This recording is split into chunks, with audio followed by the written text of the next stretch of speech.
bienvenue dans ma cuisine. Bonjour Paulette. Bonjour Et Carole. merci de venir. Paulette, en fait, eh bien, elle nous régale depuis des années avec sa recette des gnocchis. Donc je suis vraiment très fière de pouvoir la filmer aujourd'hui. Tu les fais les yeux fermés, tu as une technique vraiment imparable. Donc tu vas nous la faire partager aujourd'hui. En plus, c'est les recettes que j'aime faire partager à tout le monde parce que c'est très facile avec peu d'ingrédients.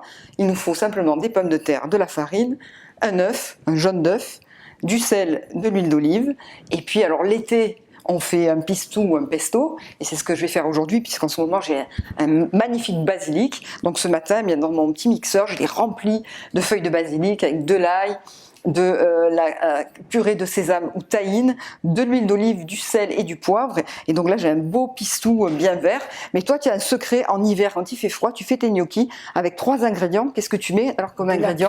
De la crème, du gorgonzola et un paquet de parmesan. Mais il faut juste le faire fondre. D'accord. Comme une fondue. Ah voilà. Et ça, après, on met ça sur les gnocchis. Ça, c'est le paradis. Bon, ben c'est parti. Maintenant, on y va? On y va. Allez.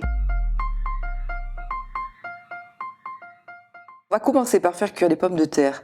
Donc pelées, coupées en cubes dans de l'eau salée, à peu près une demi-heure. Et ensuite, Paulette va directement déposer la moitié de la quantité de farine sur le plan de travail en puits. Et puis elle va aussi égoutter directement les pommes de terre cuites dans le presse-purée. Et elle va presser la purée au-dessus du puits de farine. Donc cette purée, quand elle tombe, elle est vraiment brûlante. C'est pour ça que Paulette va utiliser des gants. Bon, elle m'a dit qu'on pouvait attendre que ça refroidisse un peu, mais pas trop. Il faut que la purée soit bien chaude.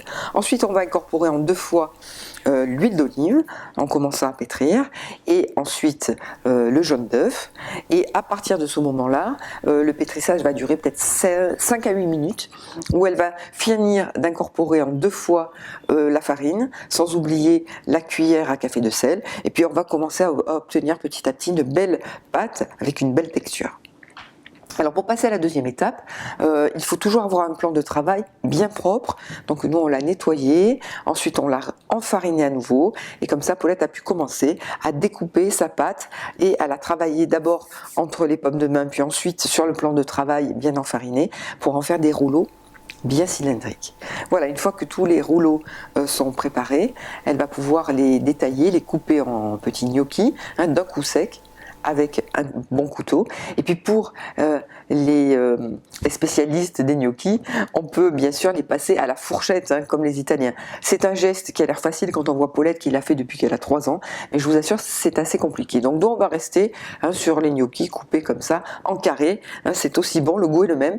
Astuce de Paulette, si vous voulez les congeler, vous les mettez d'abord à plat dans un plateau, un petit peu enfariné, et quand au bout d'1 heure ils ont pris la congélation, vous pouvez les mettre dans un sac congélation, les garder et s'en servir vraiment, c'est très pratique. Vous pouvez les sortir du congélateur et les mettre directement dans de l'eau bouillante, salée avec un petit peu d'huile, et là vous attendez tout simplement qu'ils remontent à la surface, ne les mélangez pas, juste une pointe de couteau pour s'assurer qu'il n'en reste pas un au fond, et puis là c'est vraiment quelques minutes, vous les égouttez. Puis pour aujourd'hui on va les déguster avec un petit, mon petit pistou maison, un petit peu de parmesan râpé frais, et on va se régaler. Bon appétit!